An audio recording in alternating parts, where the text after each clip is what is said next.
You wake up one day and realize you no longer know whose reflection you're looking at. You've spent years reading the emotions in other people's faces, trying to keep the peace, to understand, to love harder. And somehow, the more you gave, the less of you remained. You stand in front of a mirror, but it's crowded. Every reflection staring back feels like someone else's version of you. The one who never said no. The one who apologized for existing. The one who believed love could fix what fear created. This is the moment every empath eventually faces. The moment you realize you've been living inside someone else's story. Carl Jung said that when you live too long in the projections of others, you begin to mistake their shadow for your own. That's how the empath gets lost. Not in selfishness, but in absorption. You took in everyone's pain until it rewrote your identity. You became fluent in moods that weren't yours, memories that weren't real, guilt that wasn't earned. You didn't disappear. You were mirrored out of yourself. The narcissist never steals your kindness. They steal your reflection.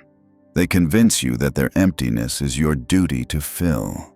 And because your empathy was pure, you believed them. You thought saving them was love. But love without boundaries isn't compassion. It's self-erasure. The more you mirrored their needs, the dimmer your own light became. Until one day, all that's left is silence, and the quiet question beneath it.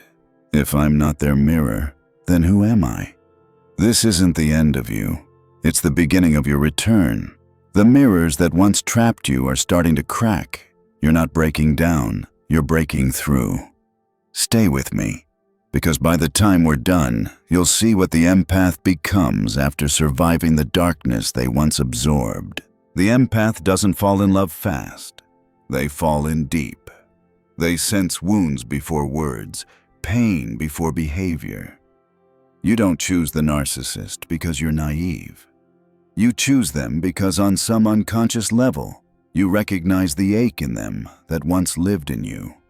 Their charm feels like safety. Their intensity feels like truth. And when they look at you with that consuming focus, it feels like finally being seen. Until it isn't. Because what they were really seeing was their own reflection in you. At first, the connection feels electric. They praise you for your empathy, your softness, your light. But slowly, admiration turns to extraction. The same traits they loved become the ones they weaponize. They begin to test how much of yourself you'll give up for harmony, how quiet you'll become to keep peace, how much pain do you tolerate before you call it love. You start editing your voice to match their tone, shrinking your boundaries until they vanish. You confuse their chaos for passion, their withdrawal for your failure. They teach you to mistake anxiety for attachment. And this is where most empaths break without realizing it. You start apologizing for things you didn't do. You second-guess what you saw, what you felt, what you know. You tell yourself, they didn't mean it. They'll change. I can fix this. But what's really happening is the gradual handover of your inner authority. You stop asking, what do I feel? And start asking, what do they need? You lose your reflection piece by piece until even your own silence doesn't sound like you anymore. Psychology calls this empathic enmeshment, when your nervous system learns to regulate itself around someone else's emotions. You don't just feel for them, you start feeling as them. That's why leaving feels impossible. Because leaving doesn't just mean walking away from a person. It means walking away from the version of yourself you built around them. If you've ever found yourself forgiving the unforgivable, minimizing your own pain, or staying because you understand, that's not weakness. That's conditioning. You were taught early that love means endurance, that your worth is proven by how much you can tolerate. But empathy without discernment isn't virtue. It's self-betrayal. This isn't said to shame you. It's said so you can see the pattern clearly, because once you see it, you can't go back to sleep inside it. You're not broken for caring deeply. You're just done being consumed by what doesn't return it. If this meant something to you, subscribe and stay.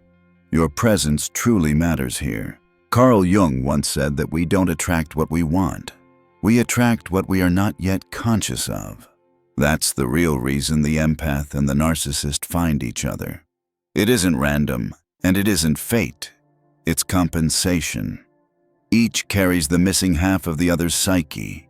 The narcissist denies their vulnerability, and the empath denies their power. When they meet, both see what they've been avoiding, and the pull between them feels magnetic. But that pull isn't love, it's recognition. The narcissist sees their light in you, and you see your shadow in them. In Jungian terms, this is the collision between the persona and the shadow. The narcissist's persona is grandiose, inflated, untouchable, the false self they built to survive shame. The empath's persona is gentle, forgiving, endlessly understanding, the mask of harmony they learn to wear to stay safe. Both are compensations for pain. One hides their emptiness behind control. The other hides their anger behind kindness. The relationship becomes a mirror where each unconsciously seeks to reclaim what they've lost. You, as the empath, were drawn to the narcissist's confidence because it resembled the authority you never allowed yourself to claim. Their certainty made your self-doubt feel smaller. Their dominance gave structure to your chaos. But what you didn't realize was that their strength was hollow. It depended on your light to exist. Jung called this projection. When we hand parts of our psyche to someone else and forget they were ours, the narcissist projected their shame onto you. You projected your strength onto them. Both of you mistook the reflection for reality. There's a second you never forget. The moment you realize you weren't in love with them, you were in love with the power you abandoned in yourself. It's disorienting, almost violent. That instant when the illusion cracks and you hear your own name echo back from the silence. You don't fall out of love. You fall back into consciousness. This is why breaking free feels like losing oxygen. You're not just leaving a person. You're reclaiming psychic material that's been misplaced. Every tear you shed isn't weakness. It's your psyche withdrawing its projection, pulling your energy back from where it doesn't belong. You don't owe the narcissist closure. They were only ever an unfinished conversation between your shadow and your light. When you start to see this dynamic clearly, something inside you steadies. The guilt begins to fade. You realize you were never too sensitive or too forgiving. You were simply being used as a mirror for someone who refused to see themselves. Their chaos was never yours to organize. Their emptiness was never yours to fill. What you mistook for love was your own unconscious trying to return your power. This is the hidden gift Jung spoke of. Every painful connection is an initiation. You met the narcissist not to be destroyed, but to be delivered, to meet the parts of you that were waiting to wake. Let that land. At the deepest level, this story didn't begin with the narcissist. It began long before them, when you first learned that love was something you had to earn. Somewhere in childhood, you absorbed an unspoken rule. If you're quiet, if you're kind, if you take care of everyone else, maybe you'll be safe. You learned to feel other people's moods before they spoke, to calm storms before they started. That's not intuition. That's hypervigilance. It's what children of chaos develop when love and danger come from the same place. You didn't attract the narcissist. Your wound did. Jung said that what we fail to make conscious reappears in our lives as fate. The people who hurt you the most often carry the same emotional blueprint as those who first taught you love. The narcissist simply reenacted an old pattern. The parent who withheld affection until you performed. The caregiver who punished you for having needs. They mirrored your original training. That love is conditional and peace depends on your compliance. So, when the narcissist arrived, your unconscious recognized something familiar. It didn't see danger, it saw home. It hits you in a kitchen at 2 a.m., holding a glass of water you can't swallow, because suddenly you see it. You learn to call fear love, the day safety came with conditions. In that instant, everything stops. The refrigerator hum sounds like confession. The air feels thick with memory. You're not remembering the narcissist. You're remembering yourself at 6 years old, waiting for someone to notice you were good. That's when the body starts to tremble, not from sadness, but from recognition. This is why the empath's loyalty runs so deep. You weren't just trying to heal the narcissist. You were trying to rewrite your past.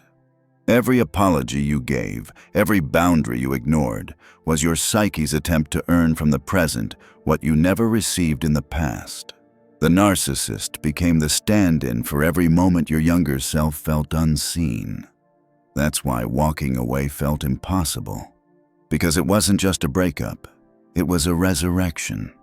Psychology calls this repetition compulsion, the drive to replay old pain in the hope of mastering it. But the unconscious doesn't care about comfort. It cares about consciousness. It will keep casting the same roles until you stop playing them. The moment you recognize the pattern, you're no longer inside it. You're observing it. And that's the beginning of liberation. So ask yourself, what did I believe love required me to sacrifice? Where did I first learn that silence kept me safe? Healing begins when you stop blaming the narcissist for being who they are and start grieving who you had to be to survive them. The wound was never your fault, but its repetition is now your responsibility. Awareness doesn't erase the pain, but it gives it meaning. Once you see this clearly, the world starts to rearrange. You no longer chase chaos. You start craving calm. You no longer confuse control with connection. You realize that compassion without boundaries isn't holy. It's self-abandonment disguised as virtue. And from that clarity, something ancient inside you exhales. You don't need to earn love anymore. You just need to stop negotiating with those who never learned what it means. It's strange, isn't it?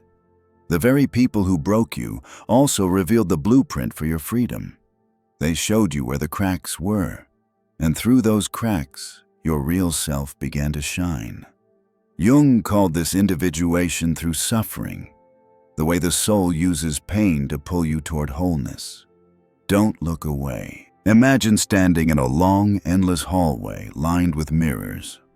Each reflection looks familiar but slightly wrong. One smiles when you don't. One cries when you feel numb. One looks powerful while you feel small. At first, the mirrors comfort you. They show the version of yourself the world loved.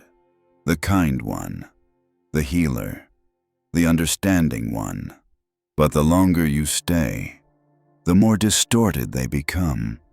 Every time you try to touch your reflection, it shifts into someone else's face. The people you've saved, the ones who used you, the ones who left. You start realizing that every mirror has been built from someone else's perception of you, and that somewhere along the way, you disappeared behind their projections. This is what it's like to live as an empath after the narcissist. You don't just lose a person, you lose your reflection. Every mirror you step in front of still holds a trace of them, their voice in your mind, their words in your mouth, their needs echoing through your silence.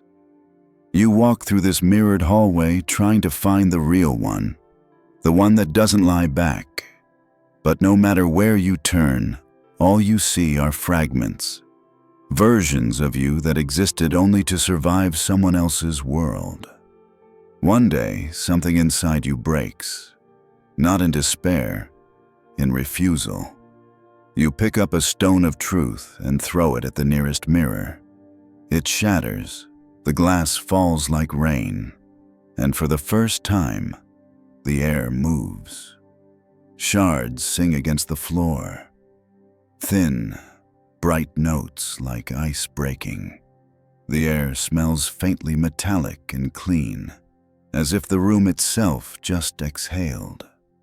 Bare soles kiss the cold tile, nerves waking like pins of light.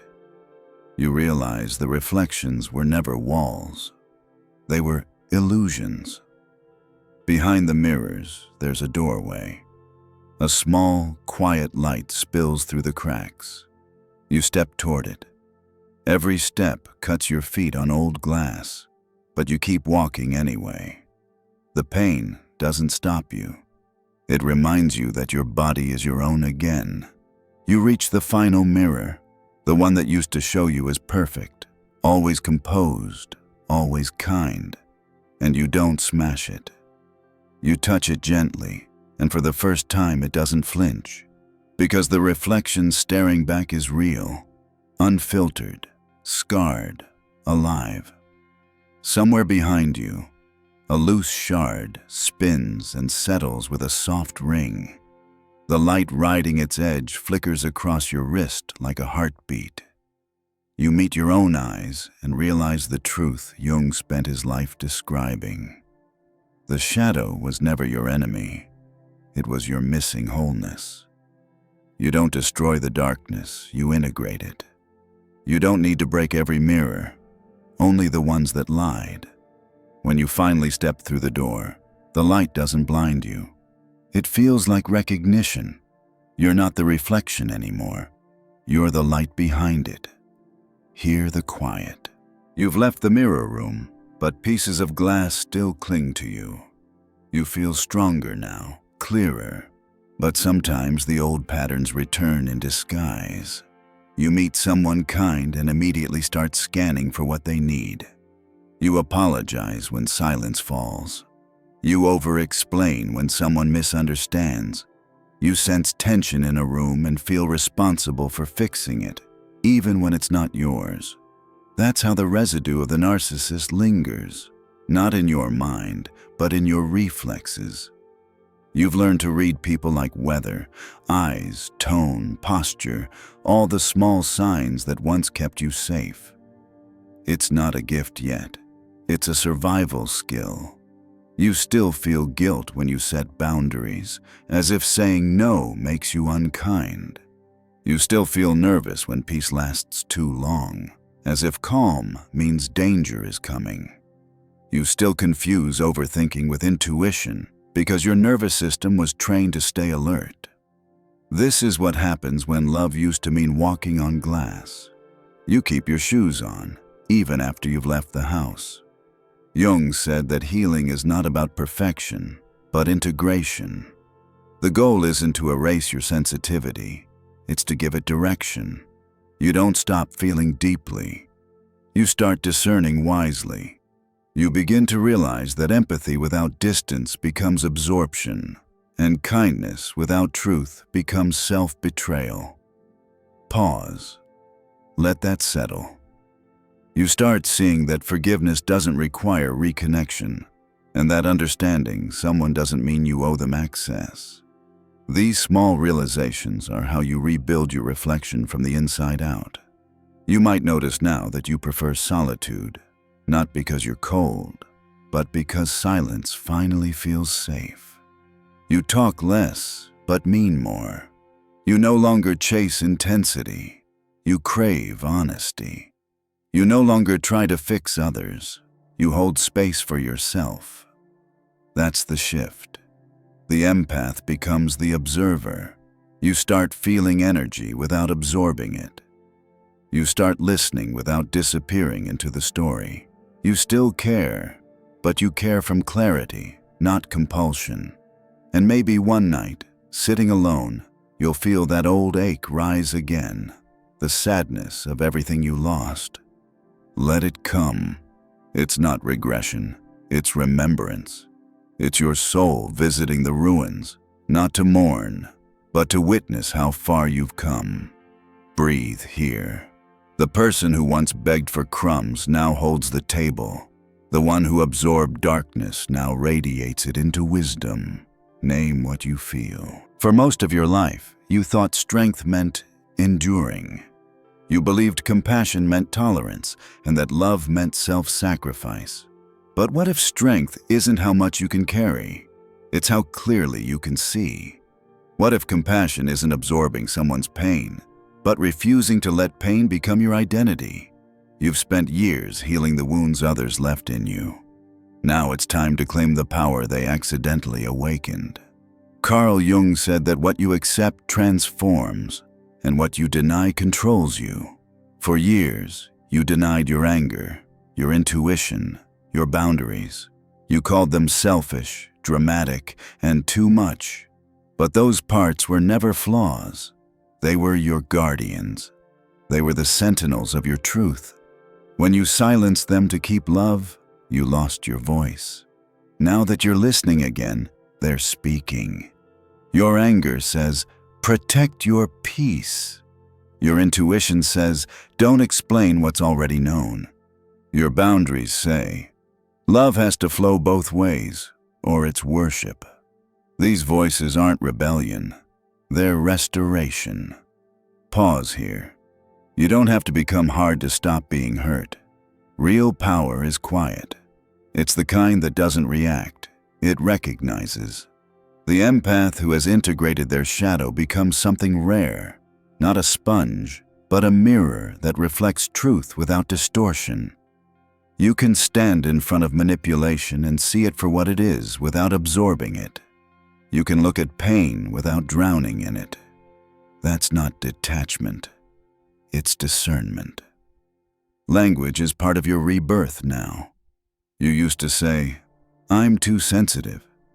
Now you can say, I feel deeply and choose wisely. You used to say, I'm scared to lose them. Now you can say, anyone I lose by being honest was never mine. You used to say, they changed me. Now you can say, they revealed me. Every new sentence is a declaration of self-trust. The more you speak from truth, the less you'll need to defend it.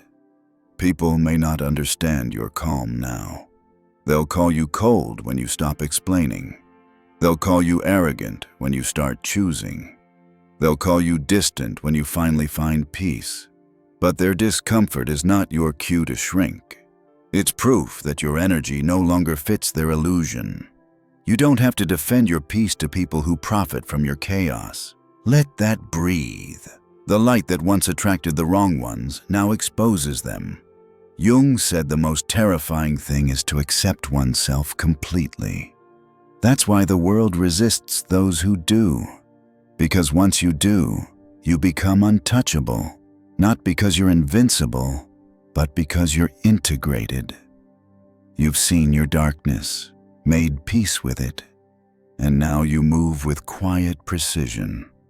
You no longer need to prove you're good. You simply are. And this is where most empaths stop. They think awareness is the finish line. But the truth is, awareness is only the doorway. Most people never walk through it. They decorate it. They collect insights but don't change behavior. They talk about boundaries but still betray them. Don't stop here. Don't let understanding replace transformation. The empath who survives the narcissist isn't meant to stay in reflection. They're meant to live in clarity. Choose the truer word. Stay with me. Because in the next part, you'll learn how to live from that clarity every single day. Not as a survivor, but as someone who finally walks in peace. Living from clarity doesn't mean becoming unshakable. It means becoming aware of what moves you. Close your eyes for a second. Feel how your breath anchors you back to yourself. Start small. The first step is listening before reacting. When something triggers you, pause. Feel where it lands in your body, the chest tightening, the throat closing, the pulse quickening. Don't rush to fix it. Don't name it right away. Just breathe. The pause is your power. It's the moment where choice returns. The second step is truth in microdoses. Once a day, speak one sentence you've been afraid to say, not to others, but to yourself. I'm tired. I don't want this. I need space. Say it quietly, even if your voice shakes. The body heals through honesty. The more truth you allow, the less energy deception will drain.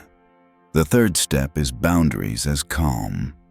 You don't have to justify your no or rehearse your exit. Say less, mean more. Your peace doesn't need permission. It just needs protection. Boundaries aren't walls, they're doors with selective entry. Notice how your body relaxes when you close the right ones. And finally, choose rituals that bring you home. Walk alone without your phone. Right before bed, not to analyze, but to empty. Touch the world with all your senses again. The smell of rain, the warmth of tea, the sound of your own breathing. These aren't small things, they're repairs. Every sensory detail pulls you closer to the present, the only place the past can't follow you. One small step today. Let it be quiet. Let it be yours. If you ignore what your clarity is showing you, life will find a way to repeat it louder. The faces may change, the scenery may shift, but the lesson will always return. You can only stay asleep for so long before the soul starts shaking the walls. Jung said that until you make the unconscious conscious, it will direct your life, and you will call it fate. That's not a curse. It's an invitation. Life keeps handing you mirrors until you stop mistaking them for doors. When you begin to live from truth, the world changes texture. The same situations that used to exhaust you now reveal themselves quickly. You no longer chase intensity because you've learned peace is the highest frequency. You no longer over-explain because you trust what's already known. The drama that once felt magnetic now feels like noise. That's how you know you've shifted, from survival to awareness. But this clarity has a cost. It will ask you to walk away from people who once felt like home, to release identities that no longer fit, to outgrow versions of yourself that were built to be loved by the wrong ones. You'll grieve, not just what was, but who you were when you still believed pain was proof of love. Pause here. That grief is sacred. It's the silence where your soul takes back its voice. You're not losing people, you're losing illusions. Over time, you'll notice something subtle. You stop trying to be understood and start choosing peace instead. You stop trying to explain empathy to those who only speak power. You stop trying to save those who enjoy the fall. That's not coldness, it's alignment. Your energy is no longer an offering, it's a sanctuary. Let that breathe. And one morning, without realizing it, you'll wake and see yourself clearly again. No mirrors, no distortions. Just you, whole, aware, calm.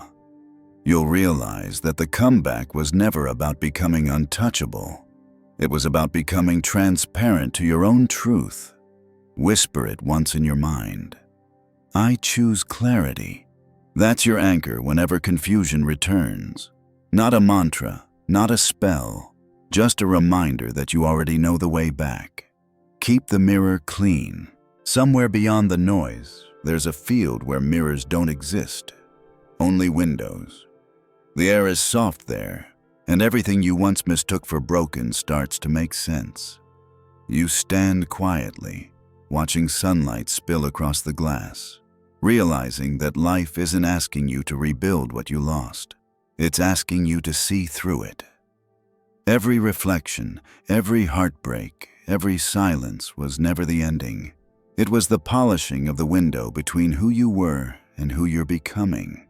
You've walked through fire, carried darkness, shattered glass, and yet somehow you're still gentle. That gentleness isn't weakness. It's proof of transformation.